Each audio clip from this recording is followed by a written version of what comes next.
ये नागपुर है। नागपुर में होसला वंश के शासक रघु जी प्रथम शासन कर रहे हैं और उनके सेनापति कौन रहते हैं? भास्कर पंत। इस समय इनका राजकोष खाली हो गया रहता है, तो भास्कर पंत जो है वो उनको एक आमंत्रण मिलता है मीर हबीब का कि आप जो है बंगाल उड़ीसा अभियान में आइए और हमारा साथ दीजिए। अगर आपके कारण हम युद्ध जीतते हैं तो हम बहुत सारी धनराशि आपको प्रदान करें। भास्कर पंत इस आमंत्रण को स्वीकार करते हैं और बंगाल उड़ीसा अभियान में निकलने की तैयारी करते हैं। इसी दौरान मोहन सिंह, चूंकि मोहन सिंह जो है मराठों का सहयोगी रहता है और ये जो है भास्कर पंत के दिमाग में पहले से ये बात डाल दिया था कि आप जो है अगर संभव हो तो रतनपुर में भी एक बार आक्रमण कर दीजिएगा। तो भास्कर पंत आते हैं, रतनपुर में आते हैं। रतनपुर में देखते हैं कि रतनपुर में रघुनाथ सिंह जो है पुत्र वियोग में दुखी बैठा हुआ है। तो जब देखते हैं कि पुत्र वियोग में रघुनाथ सिंह दुखी बैठा है, शासन प्रशासन अस्त व्यस्त है, राज्य अच्छे से संचालित नहीं हो रहा है, तो इसी मौके का फायदा उठाकर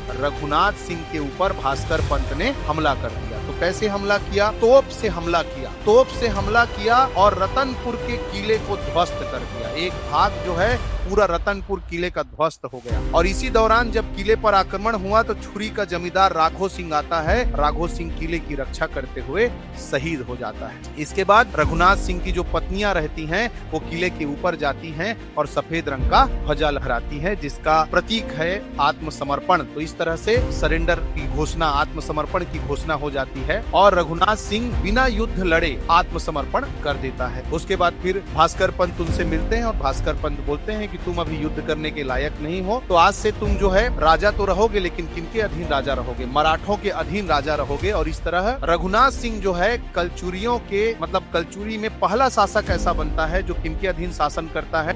मराठों के अधीन शासन करता है। तो मराठों के अधीन शासन करने वाला पहला शासक बन जाता है रघुनाथ सिंह। और रघुनाथ सिंह को देखने के लिए कि ये कहीं अपने आप को स्वतंत्र राजा मत घोषित कर दे, कल्याणगिरी गोसाई को भास्कर पंत जो है मुख्तियार बना के रखा रहता है रतनपुर में। रतनपुर में 1 लाख रुपए का जुर्माना लगाता है भास्कर पंत और उसके बाद यहाँ से जाता है बंगाल उड़ीसा अभियान में। बंगाल उड़ीसा अभियान में मीर हबीब चूंकि बुलाया रहता है, सहयोग देता है, मीर हबीब को युद्ध में विजय प्राप्त होती है, बहुत सारा धनराशि लेके आते रहता है। और अलीवर्दी खान एक राजा रहता है उसी क्षेत्र का, वो मनकुटा नामक स्थान में भास्कर पंत को मार दिए। इस तरह से मराठा आक्रमण हुआ था छत्तीसगढ़।